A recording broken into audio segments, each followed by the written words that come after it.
Баршаңызға сәлем достар, менің каналыма қош келдіңіздер. Бүгін сіздермен мен Айгерім өзімнің арнамда сіздерге табиғи ашытқының жасау жолын көрсететін боламын.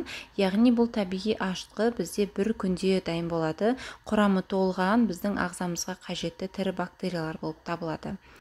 Ең алдымен достар, біздің табиғи ашытқымызды жасамас бұрын менің каналыма тіркеліп, лайктарыңызды басып, қоңыраушаны басып қойыңыздар.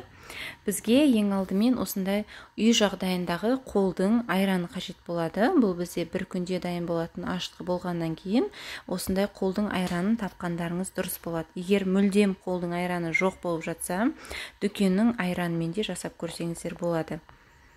Ең алдымен достар, біз мынау айранымызды өлшеп алатын боламыз. Бізге 200 грамм айран қажет болады.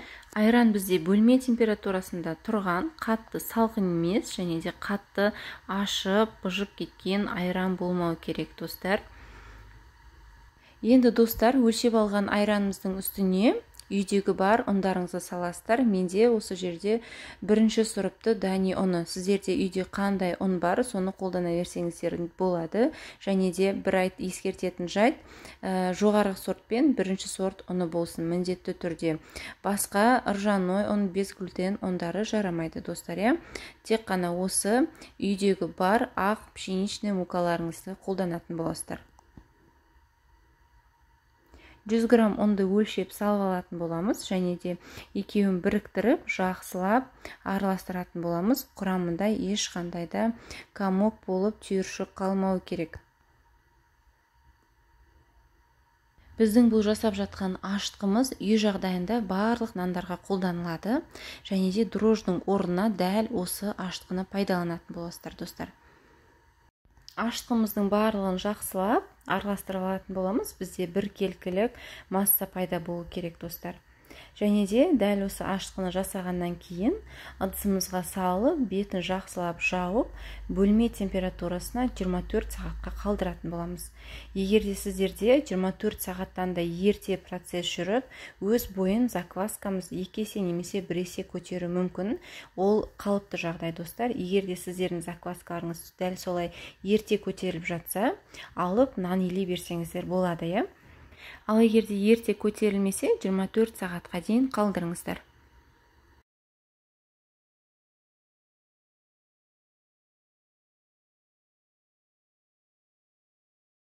Мінекей достар, біздің ашытқымыз дәл осындай сұйықтықта болу керек, қатты қою емес, және де қатты сұйық болып кетпесін.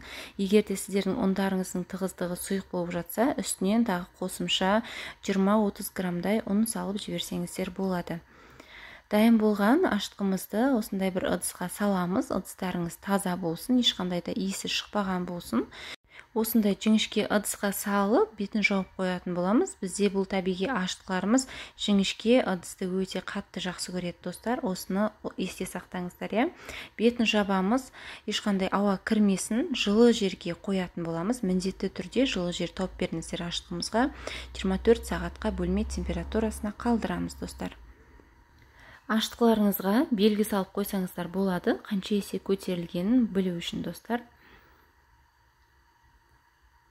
Ал менің ашытқым 12 сағатта өз бойын жақсы көтерді. Қараңыздар, менікі нанға дайын десем де болады, нан илей берсек болады. Ал егерде сіздердің 12 сағатта көтерілмесе, алдында айтқандай 24 сағатқа дейін қалдырамыз достар. Дәл осы жасаған табиғи ашытқымызды біз дрожждың орнына үй жағдайында барлық нанға пайдаланатын боламыз достар. Достар, дәл осы табиғи ашытқыны жылдар бойына сақтауды, күшейтуді, көбейтуді, нанға апара қоюды үйренгілеріңіз келсе, және де нанға қалай пайдалану керектігін үйренгілеріңіз келсе, менің мастер-классыма қатыссаңыздар болады. Және де достар, менің мастер-классымда күші өте мықты, қышқылданбайтын табиғи ашытқыны үйреніп шығатын боласыздар. Сонымен қатар 6 түрлі нанның рецебін алатын боласыздар. Мастер-класстың бағасы бар болғаны 2000 теңге достар. Егер қатысатын болсаңыздар, төменге номерімді қалдырып кетемін, сол арқылы шықсаңыздар болады.